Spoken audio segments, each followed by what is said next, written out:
Hello. Welcome to the video. So I want to talk about a concept today, which actually originally was coined by the French philosopher of speed, Paul Virilio, who talked about. He sometimes said the word emotional democracy as well, so he kind of changed terms a little bit. Um, but he was speaking about the effect of digital technology um, on our, let's call it our psychopolitical structure and character. And he was using this in somewhat of a materialistically deterministic or technologically deterministic way. Um, he famously said that the difference between propaganda in the 20th and 19th versus the 21st century, basically the century which incorporates digital technology into its uh, media form, is that the 20th and 19th century was a model of standardizing public opinion, whereas once you introduce digital technology in the 21st century, I know it comes in the late 20th century, but it really kind of takes off in like mass use of this technology in the 21st century, you end up with a synchronization of emotion. So you have the standardization of opinion, and that gets replaced by the synchronization of emotion. So it's a much more emotional, it's less rational, and a much more emotional form of, well, he said it was kind of form of propaganda, but we could just say form of consensus achievement. I think you could even just say that the form of a consensus achievement and of enforcing a sort of regime approved narrative or a regime approved set of ideas and limitations to ideas and so forth, that it took a much more emotional turn. And the reason for this was that the technology itself is something which doesn't have the same sort of rational distance that, like, newspapers and at the most radio, but like mainly like newspapers, some broadcasting and radio, but like digital technology is kind of an audio visual on a kind of hyper stimulating audio visual media experience, and it's much better at sort of tapping into the or agitating the emotional uh, uh, sort of center of us, psychologically speaking. Now, I want to take this concept and think about it in a more than just uh, technologically materialistic or materialistically deterministic, I should say, way to speak about it also within the framework of kind of psychoanalytical understanding of how a society emotionally regulates itself. In particular, importance is, of course, how negativity, how negative emotion in particular is, let's say, kind of regulated, bracketed, concealed, contained, repressed, hidden, and so on and so forth. I've long been saying to people and saying on this channel and writing in my Substack and so forth that the limitations of Freud's libido-centric kind of understanding. I mean, this isn't to say that Freud doesn't have lots of ingenious insights, but the libido-centric stranglehold, we could say nearly, of Freudian psychoanalytical theory, which of course was the thing that caused the big rift between him and Jung. So this isn't exactly new, but the libidinal-centric view sort of it kind of jars against reality today if you look at things closely. Like, what are the kind of restrictions that the authorities and the superego of our time is coming up with? It's not sexual limitations; it's hate speech laws, right? It's law. It's this kind of peculiar, like, legalistic and pharmaceutical as well, because we're always using psychiatry and pharmaceuticals also to conceal, hide, and repress negative emotion.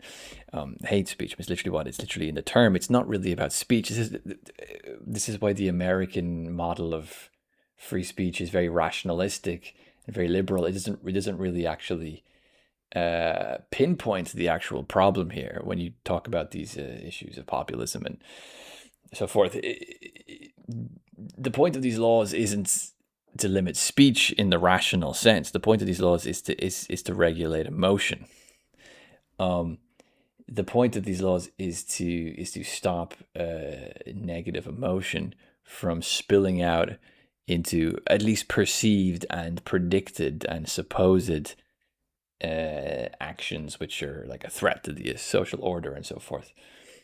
And this, of course, is particularly a problem when an enlightened society comes up with a system of emotional regulation in which like observations of reality are not allowed to be said publicly because they will supposedly trigger a domino effect of negative emotion, which will supposedly trigger a supposed series of criminal activities, of outbursts of criminal action. This is one of the central contradictions which contemporary liberal societies are now in. And it does have a lot to do with social media too, because everyone now has in the palm of their hands a mechanism to express their discontent. But at the same time, it's not technologically, it's not reducible simply to a technological cause, because there is actually here also a social history and a psychological history, which happened sort of independently and prior to the technologies we now use. What I'm speaking to here basically is, again, like to use the kind of psychoanalytical theoretical structure. It's the move from basically like a European civilization, which was built off of a sort of patrilineal paternal order of social and psychic regulation, to what is now clearly a kind of post-paternal order, which is more like a collectivization of emotional management. Like, all right, the therapeutic culture, hate speech regulation, kind of weird workplace managerial norms and codes, which are always designed to kind of avoid conflict and repress any signifiers or so-called triggers of even things which are like blatantly true that may cause negative emotions. This constant management of of emotion, which is post enlightened on one account, and on the other account is collectivized in its mechanism. It's the old patrilineal sort of model was something like you had a kind of more private regulation of emotion, and that individuals had a certain amount of personal responsibility for their emotional life, even if their emotional life was caught up with various mechanisms of external influence. Of course, it always is, but there was still some expectation for the individual to be, like responsible in their freedom, and to, psychoanalysis is kind of impossible to even conceive if there wasn't some expectation of the individual undergoing analysis to take some responsibility for their own situation, and take responsibility to at least understand the way they're feeling, if not like just click their fingers and change their whole external reality. Of course, they can't do that. And perhaps sometimes there is within a kind of very individualistic psychology a sort of over expectation for the individual to like step outside of their social reality, and of course they can't do that. So I'm not saying that this older model is perfect in every ways, but it did come with a certain amount of understanding of self-responsibility and agency within the individual, to become enlightened about their own psychological existence and their own place within the larger social order, and how that influences their psychology and their history and so forth.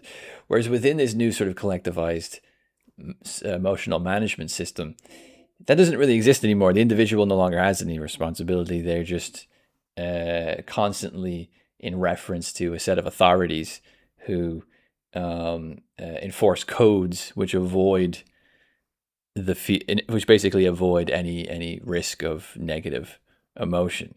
So there isn't a sense of responsibility, and there isn't a sense of kind of resilience at all within this new psychological, collectivized psychological order. And again, this is something that Virilio points out, that the collectivist tendencies never actually implemented themselves at the end of the day with material political economy. But they did actually win when it comes to psychology and social psychology. The collectivism has won when it comes to social psychology. So this term, the whatever, the socialism of emotions or whatever, it's not an attack on Marxism, because Marxism was not a psychologically collectivized system. It was a materially collectivized system. And also, ironically, this emotional collectivization also emerges out of liberal capitalist societies, and it fits quite well into capitalist societies, kind of hyper-capitalist societies, even, right? Very individualistic hyper-capitalist societies. It fits quite well with it. So it throws a spanner in the works of what we previously had thought to be the kind of setup of left and right, and of communism, capitalism, of individualism versus collectivism. It throws a spanner in the work. It kind of throws that all on its head, and you end up seeing a certain form of collectivism, but not a material kind, emerging in societies which are otherwise economically and politically and legally very individualistic. And this is the essential contradiction and paradox which most political theory hasn't taken into account yet, which is why most of what you get now is kind of slop commentary, kind of politicking between one side and the other, wild categorizations of things which are very simplistic and don't really take into account the holistic nature of social and political reality today. And of course, you have to think, well, how did this happen? Like, what are the fundamental changes? Because I often do think it's as if the past 10 years has struck me as if, to use an analogy, it's as if I sort of woke up and I walked around my town, or I walked around my house, and all the furniture is facing the other direction, and all the street names have changed, and all the buildings have been painted a different color. It's kind of the similar vague, it's still similar structurally to the old society, but there's something absolutely different about it. Whenever I ask anyone, what's changed here? Everyone goes, what are you talking about? This is always the way it's been. And that's basically what's happened in the past 10 years within the West. It's something fundamental has switched, and it's very dysfunctional, and there's a lot of people who are not happy about it. But there's a kind of absolute denial of what's changed, and I think this is exactly what's changed. It's a moving away from a society that was both materially and legally, and also to some extent kind of psychologically and socially individualistic, to a society which is still hyper individualistic in a material sense and in a legal sense, but is absolutely collectivized and on the emotional level. And that's exactly what's changed.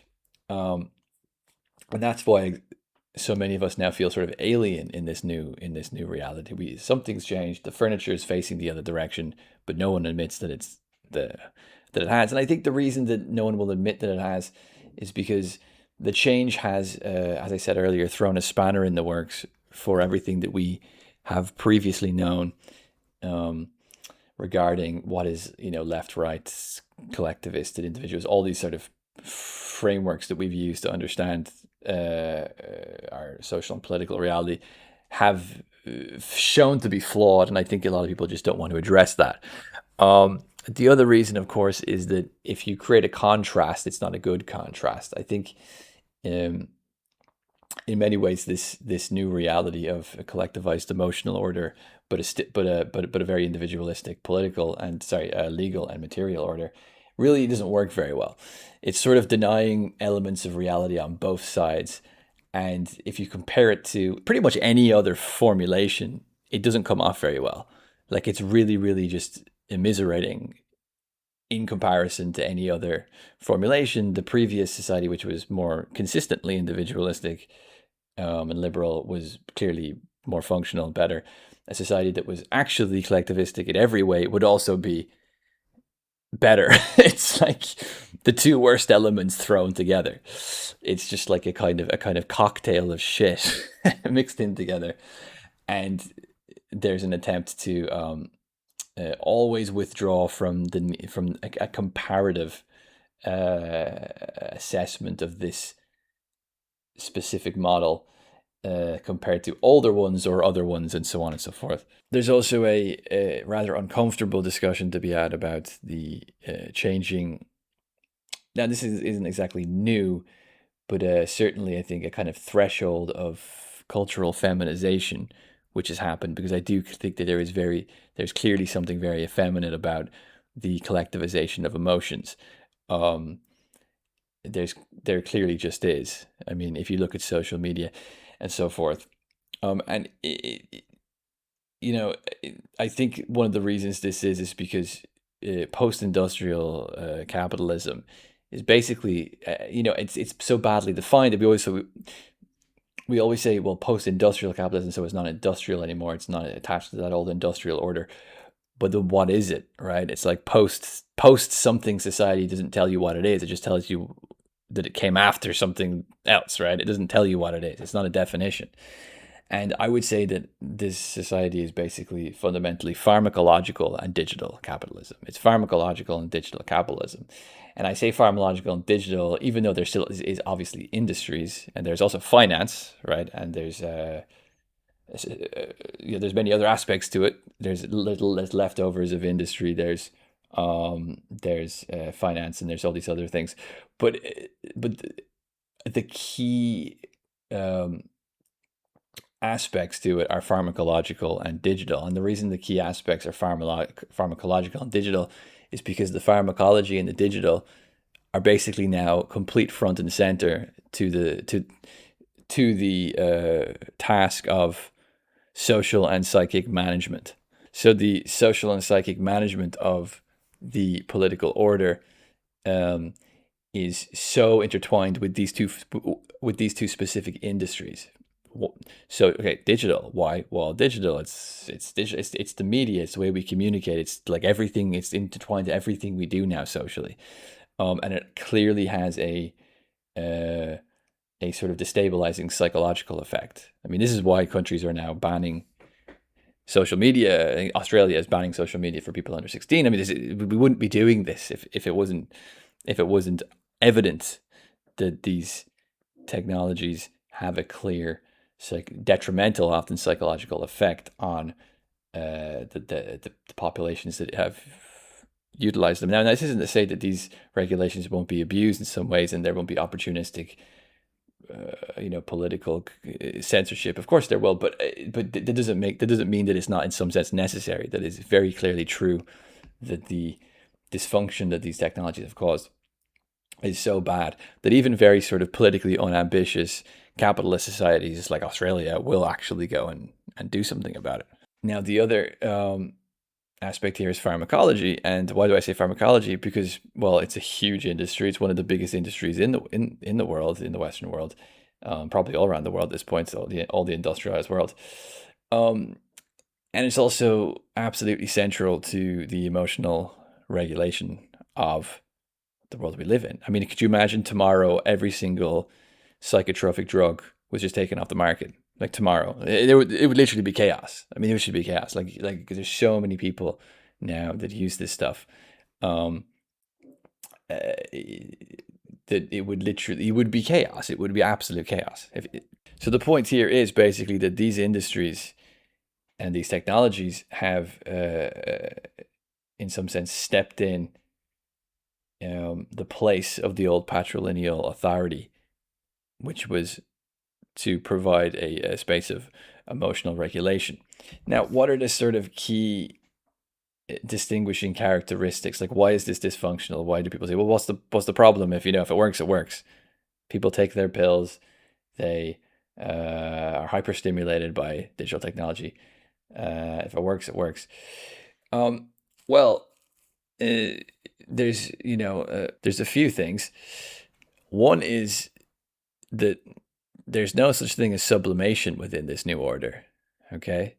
Because in order to have sublimation, you need people to be able to sort of encounter a certain amount of negativity, a certain amount of pain, a certain amount of, uh, uh, you know, uh, self-discipline, and to sort of build that into their characters in a way in which facilitates a maturity, facilitates a coherent social participation, facilitates whatever independence, self-regulation, all this kind of stuff that psychologists will talk about.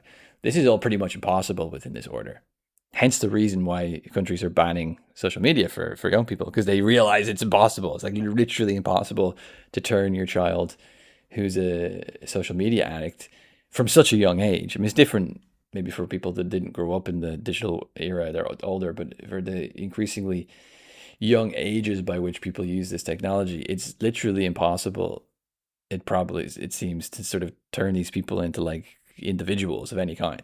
Same thing it can be said about pharmacology. It's that it just treats the symptoms of a problem. It doesn't deal with the problem, right? It doesn't actually facilitate proper character development, and a proper sense of identity and psychic stability for people. It just treats the symptoms of a lack of that, and then the person is sort of dependent on that drug for like indefinitely.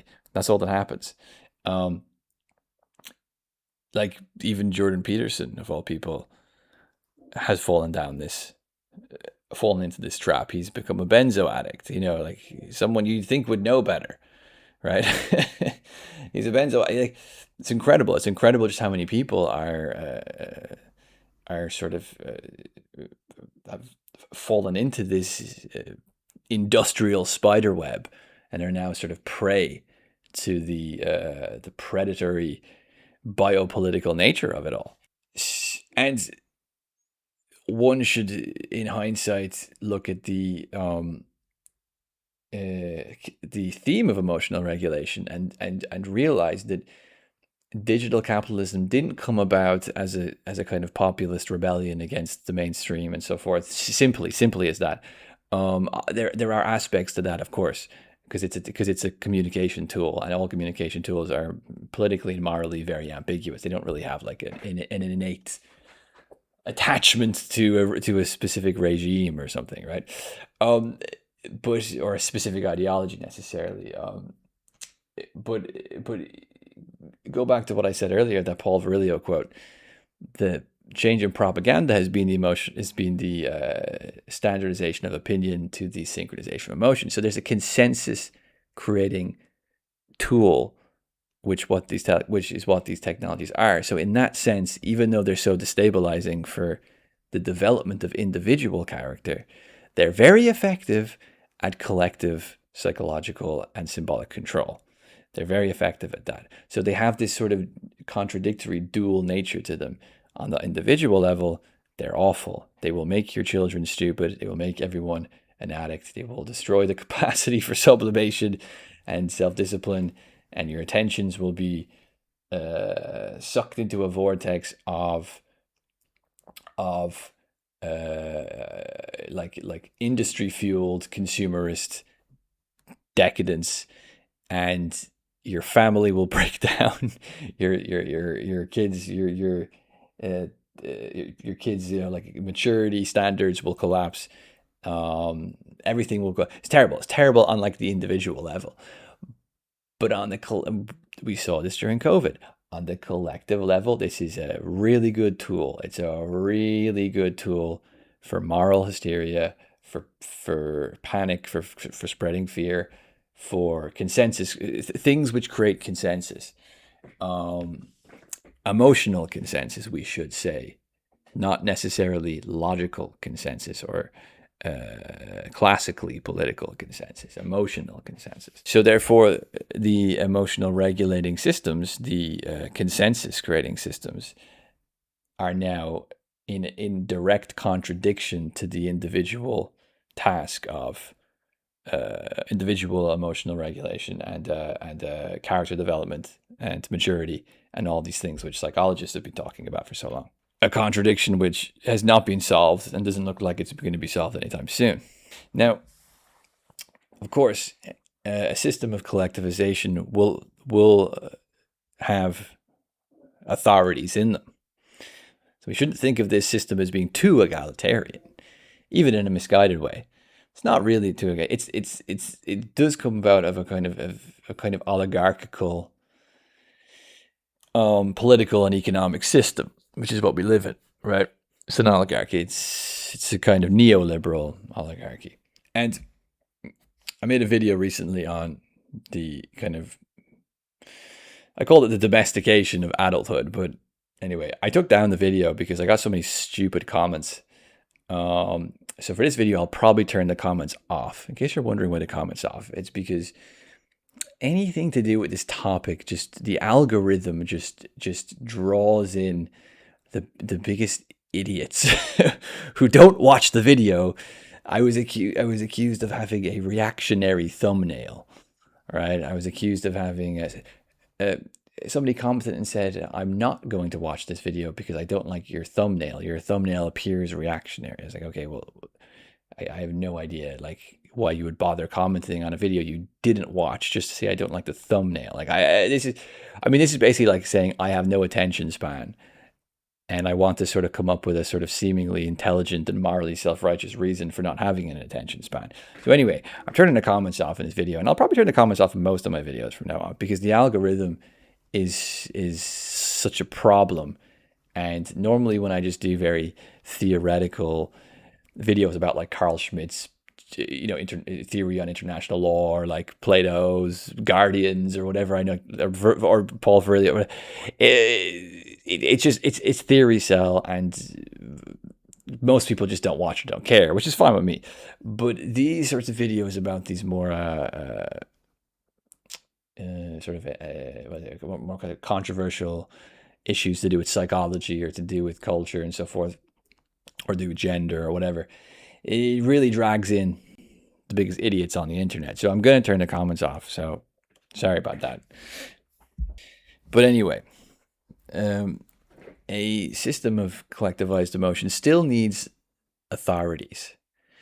And this is the other, this is the last major problem I want to address here. It still needs authorities. Now, who are these authorities? Okay. Well, okay. Within a pharmacological capitalism, the way by which the material production of medicines and the consumers of those medicines is are distributed is regulated by a middleman, and naturally you can't just like have a drug store without some regulation on it, right? But of course, is a diagnostic authority. And who are the diagnostic authority? Well, of course, it's psychiatrists and doctors and so on and so forth. The industry of diagnosis, which is what it really is at this point, it's conjuring up the production of diagnosis in order to facilitate a expansion of those industries into basically consumer and producer relationships. If you don't have the diagnosis of whatever mental illness, disorder, and so on and so forth, I mean, think of how controversial like ADD is, right? It's like ADD, and it's like, well, you can sort of say that there's symptoms which resemble ADD, yeah. But those are sort of understandable symptoms within the context of putting like young boys in a classroom for 6 hours a day and not letting them run around. It's inevitable that they're going to have like excess energy. No. That's not it. It's not an obvious environmental problem. It's to do with an illness. They're ill, and we need a diagnosis so that we can then sell their parents drugs. So again, like you see how the task of civilizing, I use that word in a very general sense, people or maturing people trying to instill some sort of sense of discipline and so forth in them, uh, it's not exactly like within this system just because it's like post patrilineal authority. Oh, marvelous. That means there's going to be no authority. Everything's going to be fun and fair and equal. Not necessarily. Um, if you have an industry and a technological mechanism of psychological control and psychological regulation, it often is the case that people will overlook very, very obvious environmental realities. So if we take the ADD example, stick a bunch of young people, I mean, especially young boys, but stick a bunch of young kids in a classroom for 6 hours a day, um, making them look at books and listen to their stupid, boring teacher, harp on about whatever.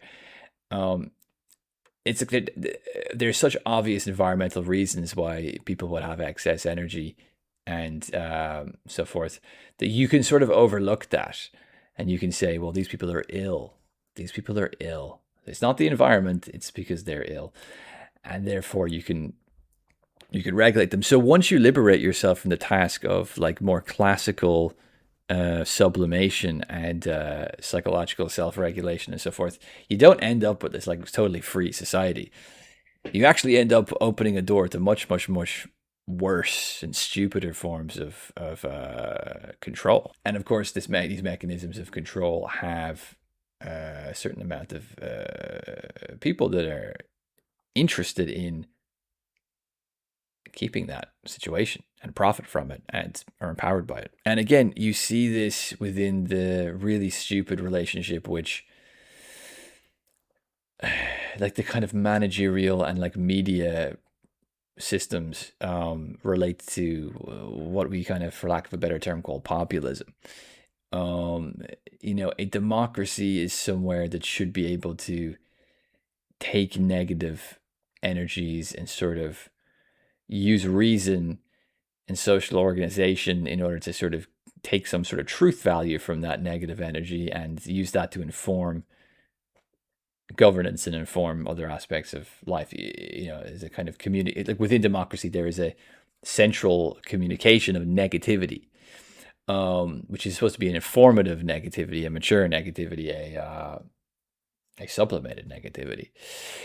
But you don't get that anymore, right? Within the media ecosystem and the managerial sort of forms of social control and power, you don't get that anymore. You get this very infantilizing set of authorities who try to use law as and I mentioned hate speech earlier, try to use law and other forms of control in order to basically punish people simply for having any negative emotion at all, right? I mean, this is kind of what hate speech is. It's not a law against speech. I said it earlier. It's a law against emotions. It's a law against having negative energy. You're not allowed to be dissatisfied. You're not allowed to be, you're not allowed to be unhappy.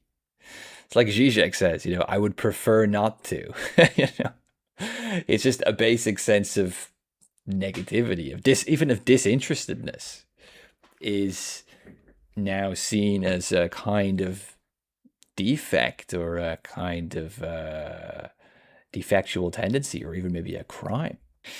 So what happens is within this kind of collectivized emotional state, you need to come up with certain norms and codes in order to sort of force people to behave by the regulatory mechanisms of this collectivized emotional state. So take, for example, I guess I said hate speech, take it again as an example.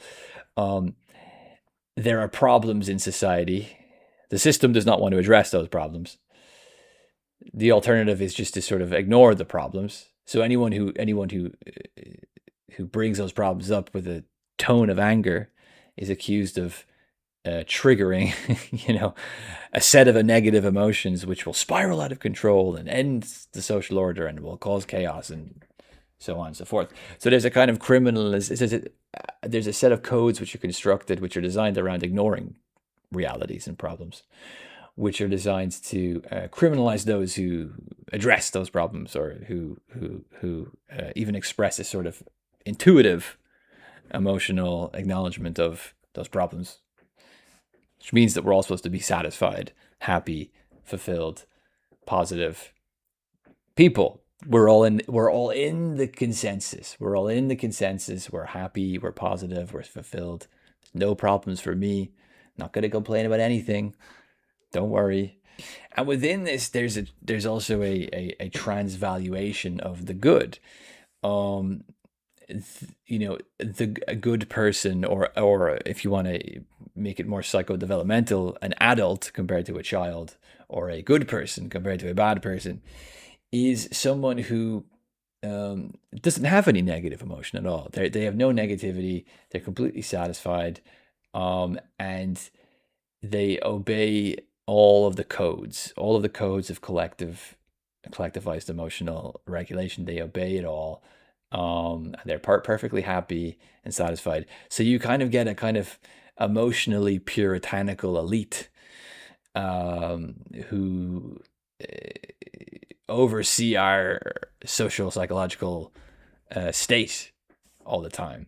And it's very, very, very clear that you get this kind of emotionally puritanical elite um, developing. And, there's many different words which get used for these people. Uh, I won't use them here because people then start to assume categories which don't exist. But the way in which the kind of liberal order, neoliberal order, and so forth has responded to populism is as flawed as populism is, and as I'm not a populist, but as flawed as it is, it's intuitively at least right to be angry about certain things. Okay, and the sort of uh, emotionally collectivized liberal order basically says that anyone who is angry about anything, now you're allowed to be angry about make believe things that don't exist anymore. You're allowed to be angry about things which happened 300 years ago. You're allowed to be angry about things which happened in the past, which are not actually existing today. But you're not really allowed to be, or maybe about things which are happening very, very, very, very, very, very far away. I don't know. The Chinese are not being nice to cats or something. You can be angry about that. But you're not really allowed to be angry about anything that's actually existing within the contemporary immediate state of Western society itself. Um, Anyone who is condemned to a kind of infant, you kind of it's like they put a dunce hat on you. I mean, it's kind of what cancellation is and so forth. It's like they put a dunce hat on you and they put you in a corner and they say, you're not an adult. You're not a good person. You're a shame, right? We're pure. We're very pure. We have no negativity against anything real currently existing. We have no negativity. We're pure and we obey all the codes. All right, and this is the kind of dysfunctional form of communication which this kind of elite have taken up against the populace. The populists are dangerous and ugly and smelly and bad and dirty because they're angry about things. It really is that simple. Like, it's not really ideological. It's only secondarily ideological. Like, the most important thing actually here, I think, is it's psychopolitical. It's it's the result of a complete transvaluation of the notion of being a good or a trustworthy authority, or an adult or whatever, um, uh, which is emotionally puritanical. So you can see many reasons why the collectivization of our psychic and our psychosocial existences is a big pile of shit, basically.